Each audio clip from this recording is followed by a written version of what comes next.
a fascinating detail that often gets overlooked in standard history textbooks.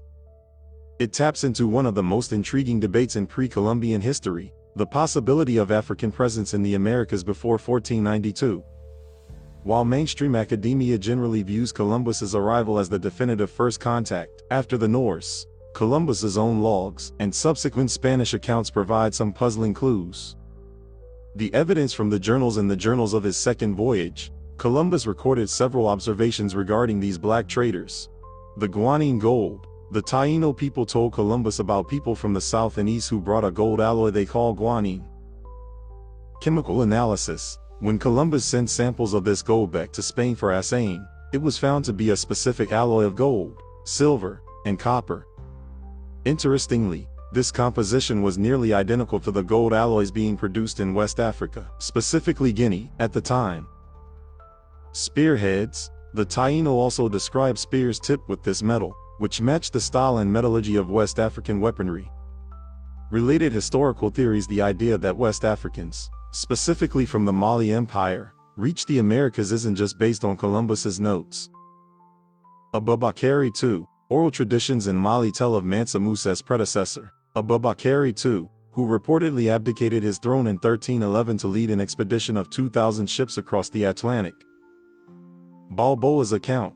In 1513, the explorer Vasco Núñez de Balboa reported seeing black men in the mountains of Panama, noting that they were already there when he arrived and were in a state of war with the local indigenous groups. A note on historical context. While these accounts are compelling, they remain a subject of intense debate. Most archaeologists point to a lack of hard evidence, such as African DNA in pre-Columbian remains or West African pottery in Caribbean soil, to confirm a permanent settlement. However, the nautical capabilities of the Mali Empire and the Atlantic currents, which naturally pull ships from the West African coast toward the Caribbean, make the accidental or trading contact theory scientifically plausible. It suggests that the New World was perhaps a much more interconnected place than 15th century Europeans were prepared to understand. The expedition of Mansa Abubakar to the story of the Mali Empire's naval ambition is one of the most remarkable what-ifs in history. Before Mansa Musa became the richest man in history, his predecessor, Abubakar II, was obsessed with the limits of the ocean. The First Fleet, c.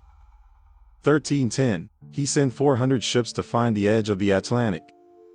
Only one captain returned, claiming they had encountered a river with a powerful current in the middle of the ocean, likely the Canary Current. The Second Fleet, 1311, refusing to give up, Abubakar II reportedly abdicated his throne and led a massive fleet of 2,000 ships himself. He sailed west and was never seen in Africa again. The nautical conveyor belt. From a maritime perspective, the trip is entirely possible even without advanced navigation. The North Equatorial Current acts like a natural conveyor belt, pulling vessels from the coast of West Africa directly toward the Caribbean and the Gulf of Mexico. Other anomalies. Beyond the journals of Columbus, there are other pieces to this puzzle that historians still grapple with. 1.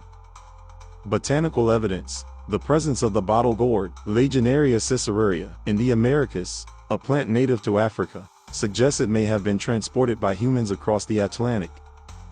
2.